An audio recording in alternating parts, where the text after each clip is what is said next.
Hi, I'm Anjana VP, studying first MCA, Department of IT at Kannur University. Today, I'm going to present the topic Deterministic Pushdown Automata and Deterministic Context-Free Languages. We know that finite automata are used to recognize regular languages.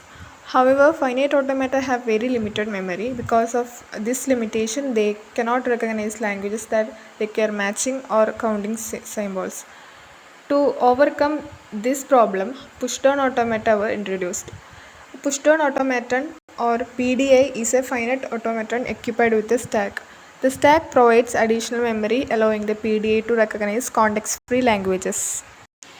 A deterministic pushdown automaton or DPDA is a special type of pushdown automaton. In a normal PDA, several moves may be possible from the same configuration.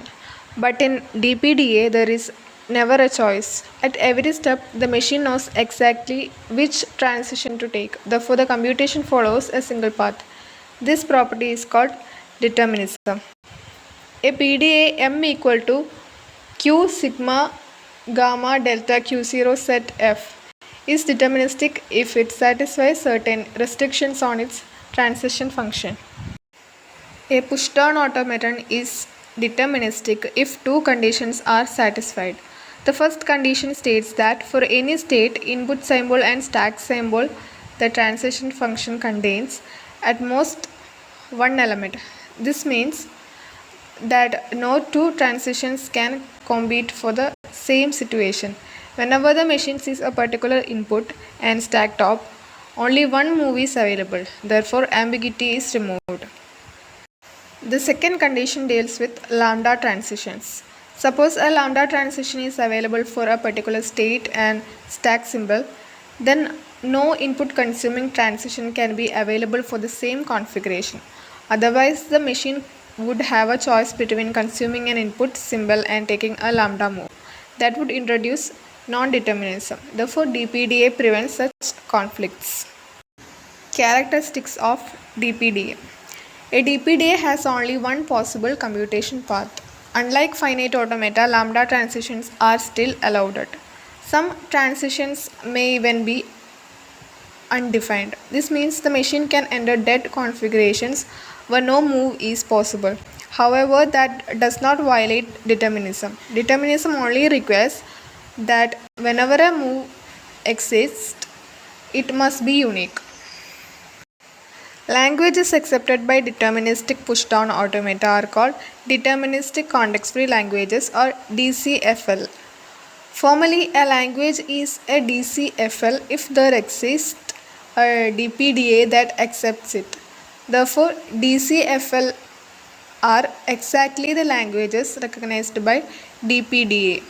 Just as regular languages are recognized by finite automata, DCFL are recognized by deterministic pushdown automata. Consider the language L equal to a raised to n, b raised to n greater than or equal to 0. This language contains strings with equal numbers of a's followed by equal numbers of b's. Examples include AB, AABB, AAA, BBB, like that. This language is deterministic because there is a clear point where reading A's stops and reading B's begins. A DPDA can recognize this language easily. Why it is deterministic? The DPDA processes the string in two phases.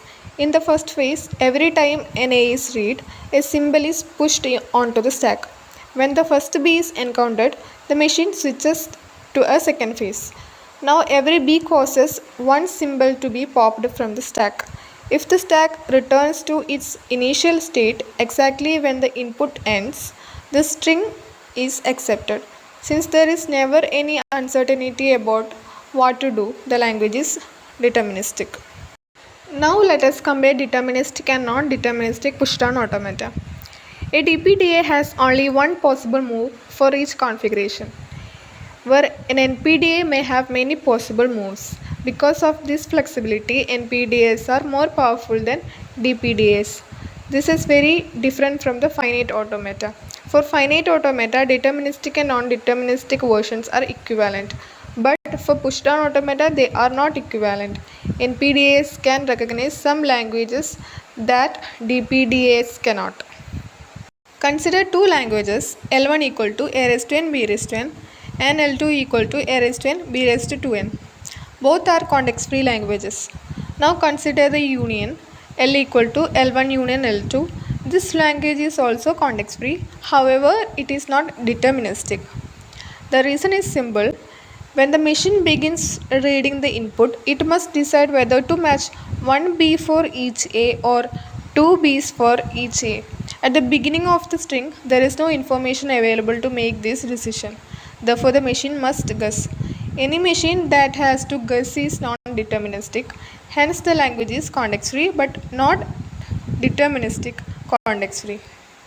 This example leads to an important conclusion. There are context-free languages that cannot be recognized by any deterministic push-down automaton. Therefore, the class of deterministic context-free languages is smaller than the class of context-free languages. Mathematically, DCFL is a subset of CFL and the inclusion is proper. This means every DCFL is a CFL, but not every CFL is a DCFL. Deterministic push-down automata have many practical applications. The most important application is compiler design. Programming language parser often use deterministic techniques because they are efficient and predictable.